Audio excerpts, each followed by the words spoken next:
More Than a Medical Chart, The Language of Scars, Vertical Bar, Fragile Warrior Storytime EP. 3. Hey beautiful souls, it's Fragile Warrior here. Welcome to another journey through the tapestry of human experience.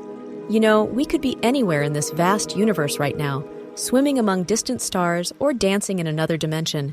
But here we are, sharing this moment together. Isn't that magical?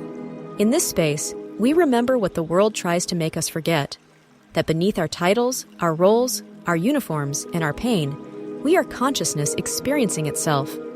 We are one playing a game of separation. Today's story comes from the front lines where that illusion of separation runs deepest. Our healthcare system. A place where souls in white coats meet souls in hospital gowns, each forgetting their reflections of each other. So take a deep breath with me. Feel your body. Feel your heart. And remember, as you listen, this story isn't happening to someone else. It's happening to us. Because I am you, and you are me. And together, we're healing the collective memory bank with each story we share. This is Fragile Warrior Storytime, More Than a Medical Chart. Let's wake up together. The fluorescent lights buzzed overhead, that persistent hum that becomes the soundtrack to every hospital shift. My watch showed 6:14 p.m., 2 hours left on this 12-hour marathon, and my body was sending clear signals it was running on reserves. My phone battery mirrored my energy levels, 34%. Room 418, the charge nurse said, handing me a chart. 16-year-old female Jasmine, admitted for observation after a panic attack at school. Parents are getting coffee downstairs. I knocked gently and entered to find her sitting cross-legged on the bed, earbuds in, long-sleeved hoodie pulled down to her knuckles despite the warmth of the room. When she looked up, something in her eyes caught me, a flicker of recognition, like we'd met before, though I knew we hadn't. Hey Jasmine, I'm here to check your vitals. I smiled, keeping my voice gentle. Mind if I sit for a minute? She shrugged, pulling out her earbuds. What are you listening to? I asked. 21 Pilots, she answered, a hint of defensiveness in her voice, as if waiting for judgment. I love them, I said truthfully. Car radio got me through some really tough days. Her eyes widened slightly. That's literally what I was just listening to. Something shifted then, that invisible wall between provider and patient thinning just enough to let real connection filter through. We talked about music, about how Tyler Joseph's lyrics somehow named feelings that seemed impossible to express, about how sometimes a song feels like the only thing that really gets it. As I wrapped the blood pressure cuff around her arm, she tensed. I noticed her deliberately pull her sleeve down further. It's okay, I said softly. I need to push your sleeve up just a bit for this reading. Her eyes met mine, searching for something. Judgment? Horror? Revulsion? What she found instead was understanding. Because as she slowly rolled up her sleeve, revealing rows of thin scars in various stages of healing, I felt a peculiar doubling of time, seeing both her arm and, superimposed over it, the memory of my own arms at 14. I took her blood pressure, recorded it, and rolled her sleeve back down with gentle care. Then I did something not in any hospital protocol. I sat back down and simply waited, creating space for whatever might emerge. The silence between us grew heavy, pregnant with unspoken pain. I'd learned to sit with these silences, to let them breathe rather than rushing to fill them with empty reassurances. Finally, she spoke, her voice barely audible. Aren't you going to ask why I do it? I met her gaze steadily. Would you know how to answer if I did? Something flickered across her face. Surprise, then relief. Everyone always asks why. My parents, the counselor at school, the ER doctor, they all want an explanation. And what do you tell them? I asked. I tell them I don't know, she whispered. Because I don't. Not really. Her fingers unconsciously traced the outline of her scars through the fabric of her hoodie. It just helps somehow, when everything gets too loud in my head. And suddenly I was 14 again, sitting in my bedroom with a razor blade I'd taken from my father's shaving kit, unable to explain even to myself why pressing it against my skin seemed like the only thing that could quiet the storm inside me. Why? I still don't know. How? Maybe it was something I saw on TV once. It wasn't from my family, that's for sure. We didn't talk about such things. It's not an African thing. We don't do that. Yet I did. And here was Jasmine, a mirror reflecting back a part of my journey I'd long since bandaged over. I don't know either, I said quietly. I did the same thing at your age. Her head snapped up, eyes wide with disbelief. You? I nodded. Me. But you're... She gestured vaguely at my scrubs, my ID badge, the trappings of someone who supposedly had it all together. I'm still figuring things out, I admitted. Just like you, just like everyone. The silence returned, but different now, companionable rather than heavy. Two souls recognizing each other across the artificial divide of patient and caregiver. Sometimes, I said carefully, I think it's like what the psalmist wrote. My God, why have you forsaken me? It's that feeling of being utterly alone, abandoned, disconnected. The cuts become a way of speaking when words fail. She nodded slowly.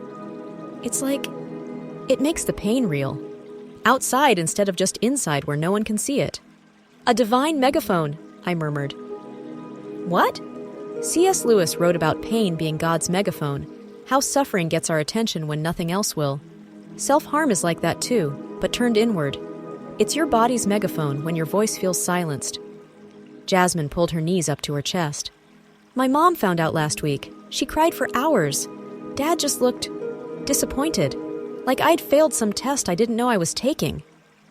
Her voice cracked. They keep asking what they did wrong, and I don't know what to tell them. Maybe it's not about them, I suggested gently. Maybe it's about being human in a world that often feels too much to bear. Carl Jung talked about the wounded healer, how our deepest wounds can become our greatest strengths in helping others. Your scars don't define you, Jasmine, but they are part of your story. Will I always feel like this? She asked, vulnerability raw in her voice. I considered my answer carefully. Viktor Frankl, who survived Nazi concentration camps, wrote about finding meaning even in suffering. I can't promise the feelings will disappear, but I can tell you they change. You learn to carry them differently. I thought about my own journey, the therapy, the slow building of healthier coping mechanisms, the gradual understanding that my worth wasn't tied to my pain or productivity. It's like Augustine wrote, our hearts are restless until they find rest in something greater than ourselves. For some, that's God. For others, it's purpose or connection or creativity. The monitor beeped, breaking our moment of shared reflection. I needed to move on to the next patient, but something told me this conversation mattered more than my schedule. Why do you think we do it? She asked suddenly, her voice small but urgent. Is it because we're broken? I smiled gently.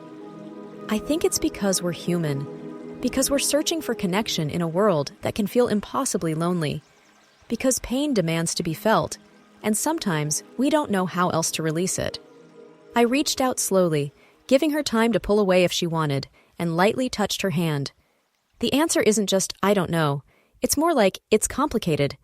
It's feeling worthless and peer pressure and family dynamics and biology, and that universal human need to be seen and understood. Something shifted in her expression, a tiny spark of hope perhaps, or simply recognition that she wasn't alone in her confusion. My job isn't to fix you, Jasmine, I said softly. It's to walk alongside you for a little while, to remind you that this moment isn't forever, that healing isn't linear, but it is possible. As I stood to leave, she caught my wrist. Does it get better? The naked vulnerability in her question caught in my throat. I thought about lying, about offering easy reassurance. Instead, I chose truth. It gets different. The pain transforms. You build strength around it. And one day, you might find yourself sitting with someone who reminds you of your younger self, and your scars become a bridge rather than a barrier. Her eyes filled with tears, but she nodded, something like understanding passing between us. Just then, there was a light knock at the door. Her parents.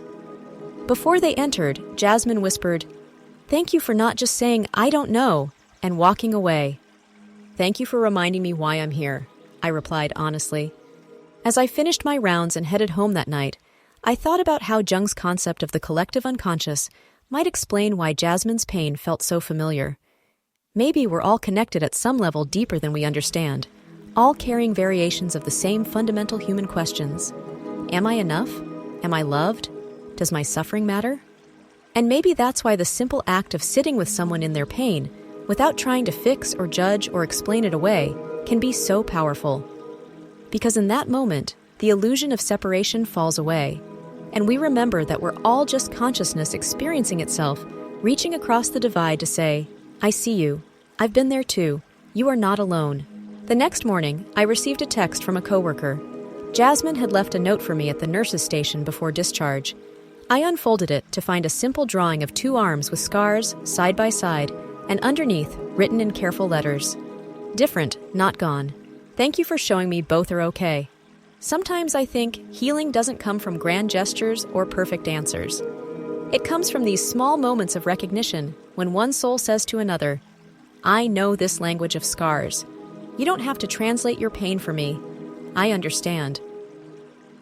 Beautiful souls, as we sit with the language of scars that Jasmine and I shared, I invite you to feel where this story touches your own heart.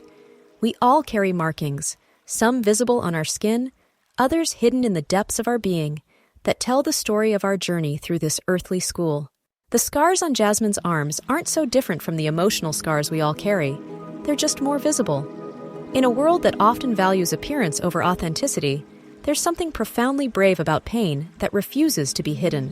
What's most powerful about this encounter isn't that I had all the answers for Jasmine. It's that I didn't need to. My own journey through darkness allowed me to sit with her in hers without fear, without judgment, without the desperate need to fix what might not be fixable in that moment. This is the medicine that doesn't come in pills or procedures. This is the healing that happens when we drop the illusion that the person in the hospital bed is fundamentally different from the person in scrubs.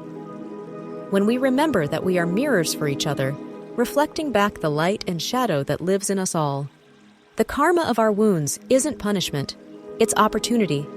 Every scar becomes a portal through which we can connect more deeply with others who are hurting.